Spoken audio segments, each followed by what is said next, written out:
This is Tell Me What It's Like, a show about life-changing decisions, extraordinary challenges, and defining moments. I'm Stacey Rain.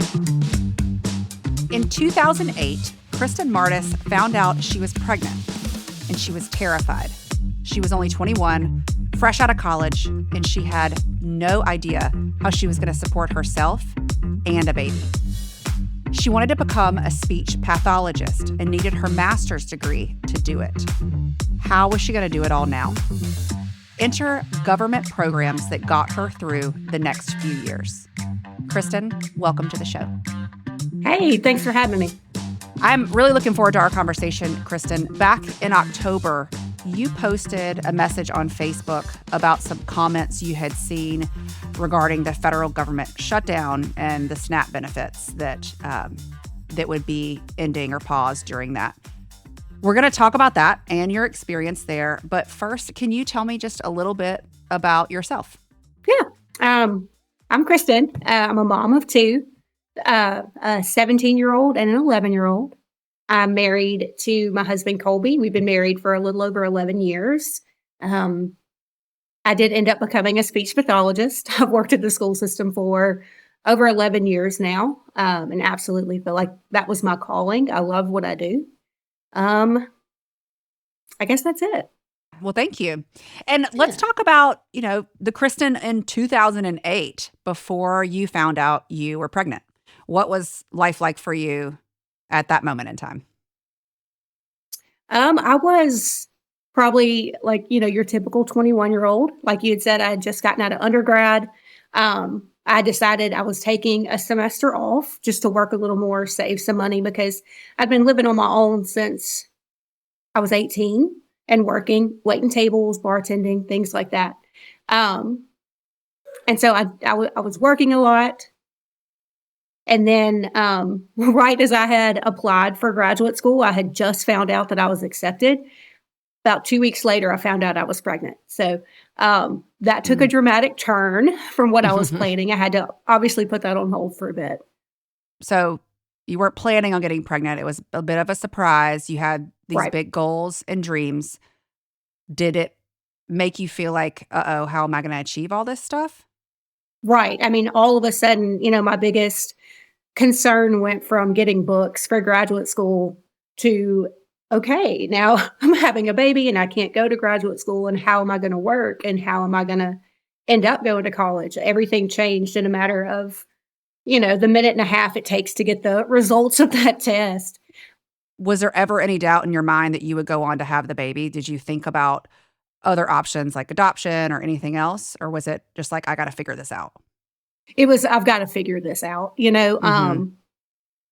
after the panic kind of subsided, I went into like problem solving mode and just trying to find all the information that I could on what to do. Because while I feel like my family did the best they could, I did not have a strong support system for that kind of thing. It wasn't like I could move back home or get financial support from them. That wasn't a possibility. That's why I'd been living on my own since I was 18.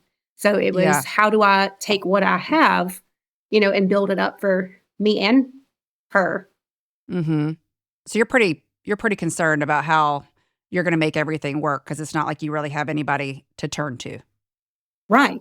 Because at that time, this was when at 21, even when I was in college still, like I wasn't on my parents' insurance anymore. The rules were different back then. Yeah, that's right. Because now they've changed them since, back then. Right. I kind of think you got out of high school, really, or you turned 18 or something, and that was that. Now it's like 26. There's a little bit of a safety net there. Yes, it was 18 at the time, because I remember, luckily at my college, there's that infirmary on campus. So like minor illnesses and stuff and immunizations, you can just go there for, I don't know, $5 or $10. But pregnancy is not something that they, support. And I wasn't in school at the time anyway. I just graduated. Right. But, I didn't have insurance because I was in between undergraduate and graduate school. Like, you don't have a career that gives you insurance. You know what I mean? Like that's Yeah. Right. kind of hard to find that. You don't have that waiting tables. And that was the only job that I could find that allowed me to go to school full time. Right. Because it was flexible. Right. And allowed me to support myself. Right. So is your primary concern at this point, like you found out you're pregnant, the shock has subsided. You're like, okay, well, here's the new reality. You still have this dream of continuing your education, becoming a speech pathologist that requires a master's degree. So now you got to just start figuring things out. So your first concern is, well, I'm pregnant. I obviously need to see a doctor. So it was healthcare. Right. Right. Okay. And so what did you do? I mean, honestly, I want to say it was like a Google search of like, because I was the first of my friends, you know, I didn't have anyone else I could really ask. Yeah. And so it was looking up, how do I get healthcare? Like, what do I do? I knew, like you said, I knew that was the foremost thing. So getting Medicaid, finding out those answers kind of opened doors to find more supports. But the immediate thing, like you said, was getting enrolled with Medicaid so that I could get prenatal care.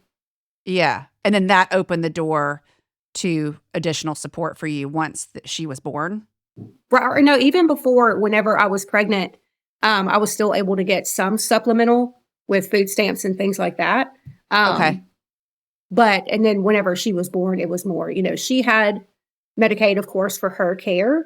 Mm-hmm. And then as a mom, once my, like, you know, your 6-week checkup or whatever afterward. Yeah. Her Medicaid continued. So she still had insurance. I did not anymore at that point because the only reason I qualified for it was because I was pregnant. You know, it's mostly for the baby. So I no longer had it. I did not meet the income requirements for me to get it. I made, even waiting tables, I made too much money for me to have Medicaid. But we did have food stamps and we had other things that we did qualify for.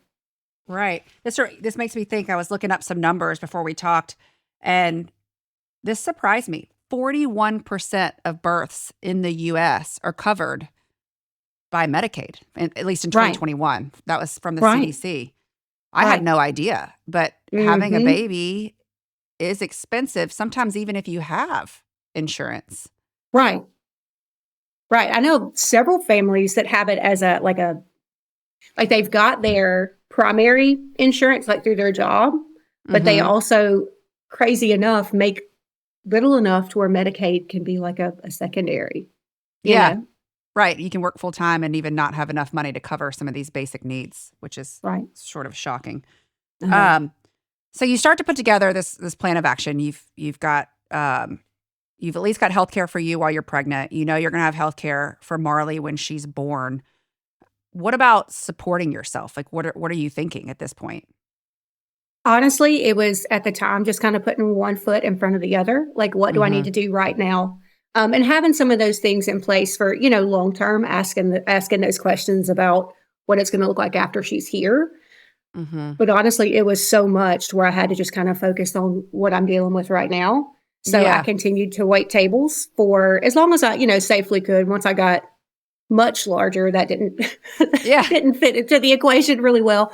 And so I had another position lined up that, you know, saw me through to the end of pregnancy. But luckily, waiting tables was a job where I could make a good bit of money and save it up. So that helped towards when I had to be off to have her. Well, so let's talk about that. Let's talk about when she was born. What was that like? It was, it was incredible. I mean, it was when Hurricane Gustav came through. Oh, so like, I know it's the craziest memory because it was like, I was induced. So I knew I was going in. And that whole night leading up to it, you see the newscast. It's like, if you don't have to go outside, don't. The streets are flooding. And I'm like, okay. You know, this is all taking place in Louisiana. Right. And so we get there, the hospital's on generator because they've lost electricity at this point. And so if you can imagine having a baby in September in Louisiana with no electricity, as hot and muggy as that would be. But thankfully they got, before it was go time, they got electricity back because I was like, oh, we can't, I'll reschedule. We can't do this. We can't do this. Yeah. So you have Marley, they put her in your arms. What was that moment like? That was incredible. I mean, it's surreal because I still felt like a kid. Like if you've ever had, you know what I mean? Like at the time, after everything had slowed down, the nurses had kind of gone out, the family had gone out. And it was overwhelming, but in the best possible way. It was a responsibility. Like I said, I felt like a kid still myself. And it's funny how all of a sudden it's like, oh, I'm responsible for more than just me. Um, and it was just an incredible sense of purpose and, responsibility, but in the best way. Yeah. You're saying it's a responsibility. So what is that? What kind of goes through your head when you're like, I'm holding this brand new baby? You've had to kind of figure things out so far. You don't have that support system. There's a lot more challenges ahead in terms of, like you said earlier, you were just worried about prenatal care. Well, now she's here. Right. So what did you do next? Like, what were your needs at that moment? Okay, hang on. Let me go back in there. I'm trying to think. I mean, and honestly, mom to mom, I struggled with postpartum depression a pretty good bit and anxiety with her. And luckily it was only for about 2 or 3 weeks. But Yeah. so those first Been there. 2 or 3 weeks was pretty hazy. I mean, I was still taking care of things. I had to pick a pediatrician for her. We had to, Yep. do all these things. And things had been lined out, I mean, decently. I knew our plans moving forward because I had already talked with them about what it would look like with getting food stamps once she was here. I remember when I was 36, 37 weeks pregnant, I had to go in for whatever you have to do a good bit of paperwork to maintain, or you did at the, time. Yeah. To maintain whatever supports you're getting, to prove your income level, to prove, whatever it is that's qualifying you for the supports, you have to continue to show why you're eligible. And I had to do a face-to-face one. And everybody, when I walked in, was like, why are you here? Like, it looks like you're about to give birth. Oh my goodness. But I mean, it was doing those things that allowed, once she was here, some of the foundations was already laid for what was going to help us, in those next steps. Yeah. And you were saying like, oh, I had to go and talk to them. Like, who is them? Like, how do you get these programs? Back in 2008, all right, let's think about the landscape. Right. People are only just getting laptops at that point. Right. Like, we're not, the internet is not what it is today. Right. It wasn't at a click of your fingers where you can find everything out. Okay. It doesn't happen all online. No, well, I want to say there was an initial thing that I could do online, but I had to go in and physically sit down with somebody a couple of different times with the interviews and filling out paperwork and like giving your ID, things like that. A lot that we can take care of online, I guess, now. But those people also helped me know what other programs we could be, eligible for. So when you go in there to talk about, hey, I just want to make sure I can feed my baby. Right. They're like, hey, here's some other things that you might benefit from as a new mom with a new baby. That's good. It was. And I don't know if that's everybody's experience, or I was just really fortunate to have some really, Great guidance. Right. Because, I mean, I can still remember somewhat what this man's face looked like that walked me through some of those things. Wow. Programs I had never heard of. Because like you said, it wasn't like you could go down a rabbit hole on Google and find out, it just wasn't the same, That's a really interesting point that you say you can still remember his face. Like, was he important to you? Did he become an important person? In that moment, I guess. In that moment, absolutely. Because if you don't know the questions to ask, then you can't get answers. And I did not know the questions to ask. And he just kind of saw where their need was. And he took his time to guide me. And so that was a, foundational, like when there's a fork in the road, like because if I wouldn't have known about some of these programs, I wouldn't have been able to, I don't know, take the steps that I did. Yeah. I'm just thinking about I'm thinking about being a new mom. And then also you're a new mom, like, oh my gosh, I don't know how I'm going to be able to afford this new baby that I love so much. And you're postpartum. And I mean, there's so many things happening right after you have a baby. And this Right. person is like, hey, it's going to be okay. Right. That must have mattered a Right. lot. It did, and it kind of you can feel I'm trying to think of the word.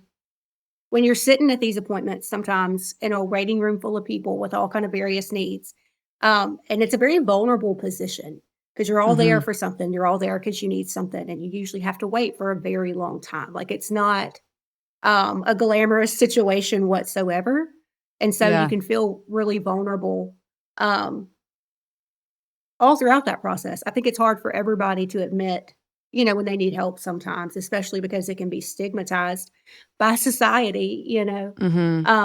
And so having him help in a way that like preserves dignity was huge. Yeah. Um, Yeah. I can imagine. yeah, And then, so just basic needs of you've got this baby at home. You now can make sure that she's healthy. You can provide nutrition. The next thing is your goals and dreams. So you wanted to go back to school, right. but now you have a baby that you have to care for 24/7. Hmm. What was your thought process there? Like It was you can't take a baby to school. You no, you can't take cannot a take them baby. to lectures. Yeah. So you can't Right. take them to work. Like what's the plan? My mom was able to watch her for a little bit, like when she was small enough to not. I mean, when babies are sleeping most of the time. Yeah. They wake up and eat and they go back to sleep. Because my mom had a work from home situation, so she was able to do that. Yeah. But as soon as Marley got mobile and, you could see that coming, it was like, "Hey, we've gotta Oh make yeah. another plan." And so in calling around, different daycares and things like that, finding out prices, it was like, "Okay, well, there's no way that I could, Right. do that." Um, and one of that man had told me in an interview was about the childcare assistance Mm. that I Mhm. could I could be eligible for, and it was that program that paid for maybe no more than half. I can't remember the Mhm. exact, but it paid. I was responsible for half of the payment each month as long Yeah. as I was still in school and still working. Like, I had to show proof of these things at whatever increments they requested. Um, and so it offset. Yeah. I'm just thinking about the prices of daycare, and if you have ever called a daycare and found out pricing, Right. you know that even half is not cheap. Right. But half is it's important. I mean, that's because Right. if you're talking about half is not cheap, whole is I mean, I was reading an article earlier, whole is prohibitive for some even families. 100%. I've known quite a few that have had degrees. I say quite a few, but I've known a handful of people in my adult life that it was a better financial move for them to stay home with their child Mhm. and stop working than to put them in Right. daycare. And these were people with degrees, these were people with Yeah. careers. But just because of certain, situations, maybe, if they had more than one child or whatever it may be, while they were young enough to require daycare, they stayed home. Yeah. Which I mean, you had a degree. You Right. just needed another one. I did. All right. So you secure daycare for her. You got school, you got Hmm. work. I know you told me before you were working not one, but sometimes two jobs. Right. What's the day-to-day like at this point? Um, Survival, I think, and Mm. it's funny looking back because 'cause I'm like, it just seemed like something then that I had to do, right? When Mhm. you're responsible for someone else, it was like, well, this is just what we do. Um, it was exhausting, and I think that was one of the things where I just always had to keep moving, so I didn't have enough time to really think about how tired I was because I knew there was no other option. You'd be Yeah, surprised what you can do if that's, what you have to do. right. And then, that's on a normal day, right? Right. You're taking her here, taking her there, going to work. I know you've said that sometimes your sister would help you out so Mhm. you could go work the night shift, you Right. know. Right.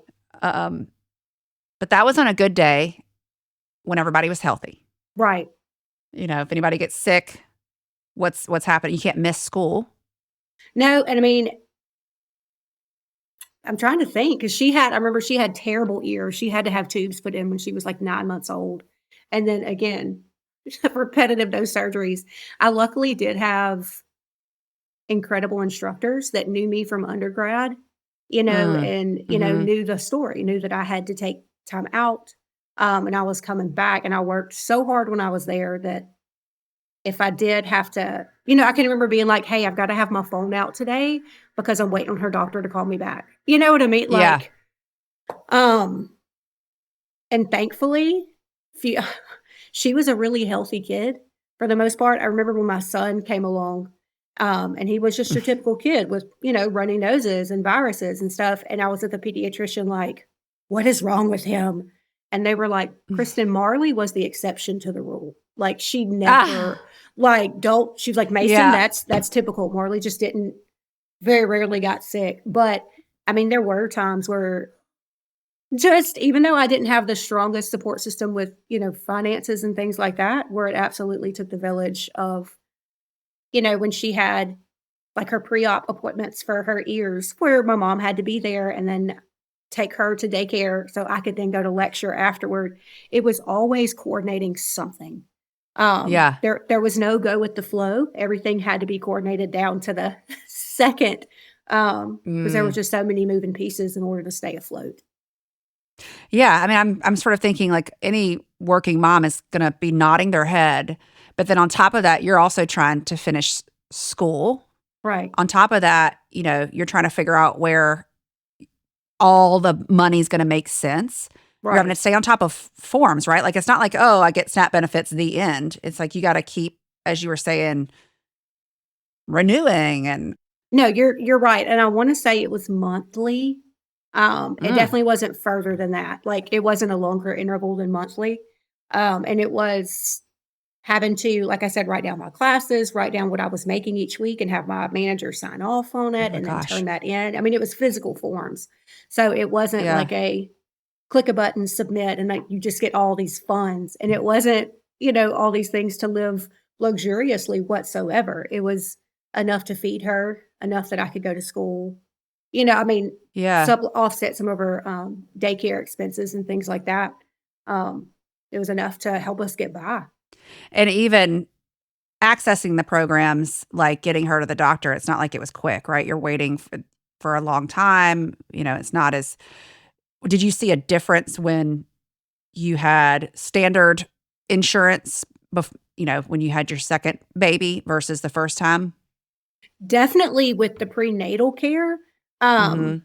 the wait, like, there was a little bit more of a wait when she was little with Medicaid, like, you kinda like, they would see Medicaid kids earlier in the morning, like, you didn't get as much flexibility with Yeah. scheduling and things like that, but prenatal was a total different world when I had private insurance, Mhm. which I'm thankful for what I had, with Marley, you know what I mean? It was just Yeah, par of for the course. course that I knew I would need to be off work that day or at least half a day because you waited for a while because there was so much need. It took a while to be seen. Do you ever look back and think what life would have been like if you didn't have access to these government programs that kind of got you through those first couple years? It would be totally different. Like, I know sometimes, or for some people, they might look back and say, well, I still could have done it, but it would have been hard. I had no other options. Um, Yeah. I would not have been able to afford daycare. And without daycare, I couldn't go to school. Um, Right. So it would I'm not sure what it would look like. It would probably look like waiting tables till she got older and finding it wouldn't be speech pathology. That is a very time intensive program. Mm. There'd have been Mhm. no way. I didn't have any other options. So you don't think you would have been doing what you're doing today? I don't know how. I mean, when she got older, I may have, you know, um, Yeah. I definitely wouldn't be where I'm at. Yeah. And now you are a speech pathologist and you're helping families that have significant needs. Right. Yeah, I work in the school system, and like you said earlier, how like 40% of babies Mhm. born have Are been with born on Medicaid. Medicaid. And I'm not sure what those stats look like in Louisiana, but it's really, really like the majority of our school systems, at least, you know, the ones that I serve are on Medicaid. Yeah. So I do work with a lot of, you know, families that come from lower incomes and things like that. So it's kind of a full circle thing to be able to support other families. And so you're still, I mean, so you've lived it, you've lived the importance of these programs, and you're still seeing it. Right. In your work. So that brings me to this post that you made in October on social media. You were reacting to some comments that you saw in an article about the government shutdown and that impacting SNAP benefits, which is what we called them food stamps back in 2008. It's now SNAP benefits. This is what provides nutrition subsidies to people. This is what helps people feed their families. Right. If they can't otherwise afford to. Can you tell me about the article and the comments you read and why you decided and what you wrote about it? The article was basically just a couple of sentences, one of our local news stations that just said the shutdown was coming and that would impact SNAP recipients, like that they would be cut as of whatever date. But then the comments under it, which I know I shouldn't have read, but I think we all get sucked into that sometimes. Yeah. The comments under it were by and large very hateful. And things that globally made assumptions about the people on it. So it would say things like, like two of the ones that stood out was a job application would fix that. Mm-hmm. Like you wouldn't need SNAP if you had a job. And you're like, I had a job. Right. And then maybe if you worked harder. And it's just that mindset that I see so much. And it's just not true. Like you can still work very hard and not have enough to make it. Right. And regardless, like I said before, like I am no expert on politics or programming, but it doesn't take an expert to care about people. And so that's kind of what you saw in those comments was just, and when I say ignorant, I don't mean that as an unintelligent. I just mean blind to certain circumstances because you've not lived it. Yeah. And you saw a lot of that. And so it kind of, I guess, inspired me to say something, about the people who might know me. And they see that, I've worked as a speech pathologist for 11 years. And we, started a nonprofit. And I'm a mom and a wife and, all the things. But none of that would have happened without these programs that you're downing right now. I think sometimes people get caught up in an opinion and not thinking about the people that it affects. And so that was just kind of my plea to think about the people. Yeah, a lot of assumption and not necessarily knowing actual stories. Right. You said a couple of things. You said it just looks different depending on where you stand. And you said, these programs changed the trajectory of my life. I thought that was really powerful. So you credit these government programs for making sure you got to where you are today. Right. I mean, when I say there was no way, there was absolutely no way. Because if I wouldn't have had like the means to supplement and give her insurance, I would have had to do a completely different career choice. Mm-hmm. I would have had to find some kind of job that gave me insurance in the meantime, which would keep me from going to school. Like there's so many barriers that would have been in place that without those programs, I couldn't have gone that way. Yeah. And sort of to recap, you had a job, back then insurance, you didn't get insurance until you were 26. It went away when you were, out of the house, which you were at 18. And then, so you had a job, you were going to school, like you were doing all these things. It's just, it wasn't enough. And actually it reminds me of one of the stats that I was reading that in 2024, the SNAP program served an average of 41.7 million people per month. That's 12.3% of U.S. residents. That was on the USDA's website. So that's 1 in 8 Americans. Right. That's a lot. That's a lot of people that are dependent on a program that was disappearing when you made that comment. Were you afraid for people, like the people you knew that were using these programs and the people you didn't? 100%. Like it's like I see faces tied to those numbers. faces of kids I've served. And I mean, people often think when they think about those programs, the people that make those comments think about someone who might be abusing the system. And I'm not saying that doesn't happen. And I think I said in that Mhm. post too, it happens in all programs at all levels of, income. Yeah. But this is also our kids, our babies, people that have walked in my shoes. It's elderly people that have worked their entire life and are now on a fixed Mm. income and rely on these programs. It's way more than certain viewpoints. Yeah, you said, let's be honest, misuse and poor stewardship happen in every system across every income level.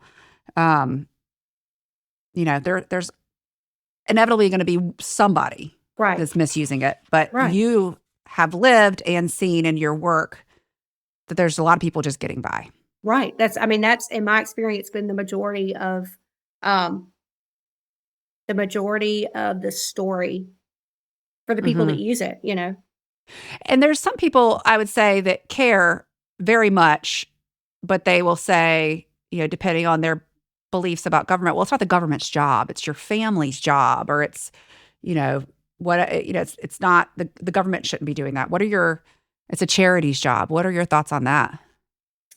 I mean, I guess I can only speak from like personal Yeah, of course. experience because I think if I contribute to, taxes and to all of the things now, and none of that would have been possible to the degree that it is if it wouldn't have been for those services, you know? Mhm.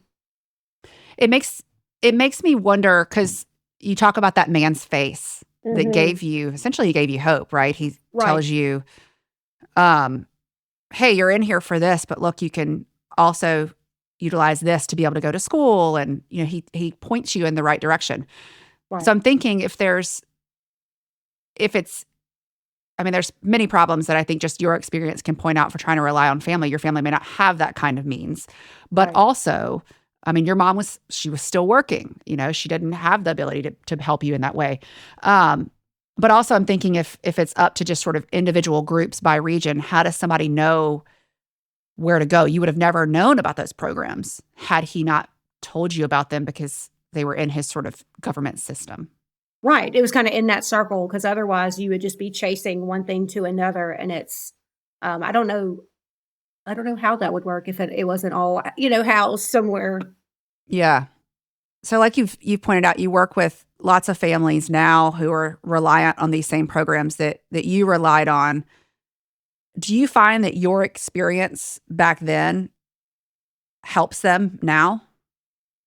I think that experience and some others, like, there's been a lot of things throughout my life that have Yeah. humbled me and, shaped my perspective, that being one of them for sure. Helps me with building relationships with our families and our kids that we serve, um, Mhm. because not that I can say I've been in your shoes 100%, but I Right. can empathize with, with things that you've walked, um, and that I have navigated some of those systems, and so that I can help with some of those things sometimes. And sometimes it Mhm. really just takes compassion, and that's kinda where I was coming from in that post, like, even if I can't solve a problem, I can offer love and, kindness to somebody, and it's just I don't know. Sometimes it can break your heart to read how humans treat other humans. Right. So when people make statements like we don't need these programs, Mhm. how does that how does that resonate with you? How does that make you feel? I mean, it's not like I don't take it as a personal attack because I've lived it, Mhm. but I don't know, like I just see all the kids that I serve, like we do need it. And like they need to eat. They need to be able to go to the doctor. And, like it all comes back to people for me, you know. I don't have the Mhm. answers for policy and I don't have the answers for programs. Um, it just comes back to the people. And like to make blanket statements like that is discounting lived experiences that people are going through every day just to try to stay afloat. Yeah. And I think one thing that people might not realize is I think that the vast majority of us are one disaster away from needing some kind of help, you know? That's a great point. I mean, that is a great point. There are so many stories that I've read of a terrible illness that can just really break the bank. I mean, there's just so many things that happen Right. that can really put us all in a terrible situation. Right. And if you don't have family resources or, kind of generational wealth or whatever that might be to kind of help you um, get over that hole, you just land right in the bottom of it. There's got to be some sort of net or you're going to be at the Hmm. bottom of the hole, and not everybody has the same supports, you know?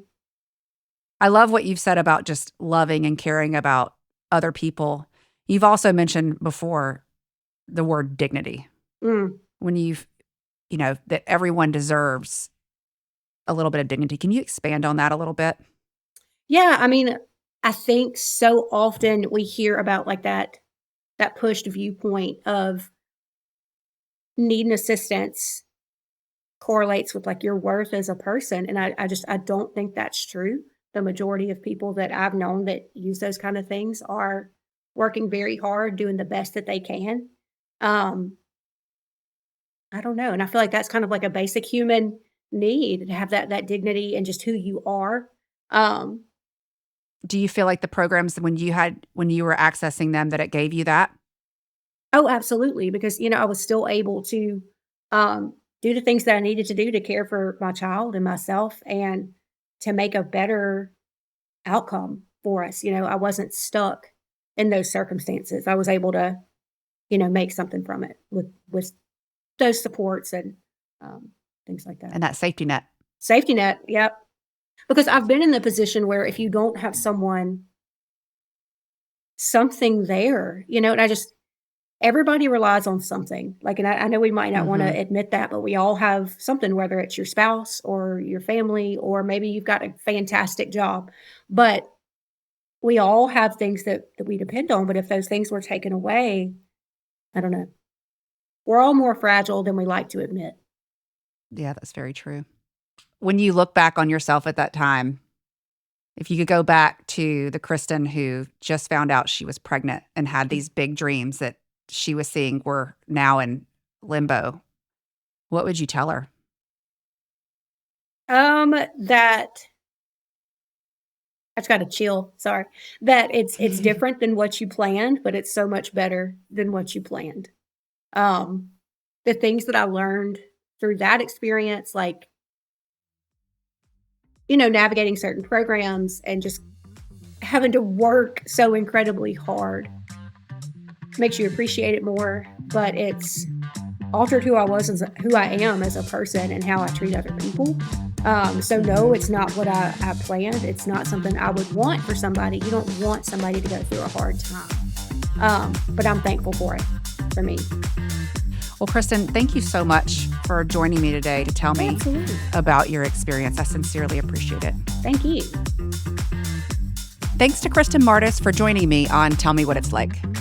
If you liked this episode, please do me a favor and go right now and leave a review in your podcast app. It really does mean a lot. Next week, Christina King on being a therapist to teen and tween girls. I'm Stacey Rain. Thanks for listening.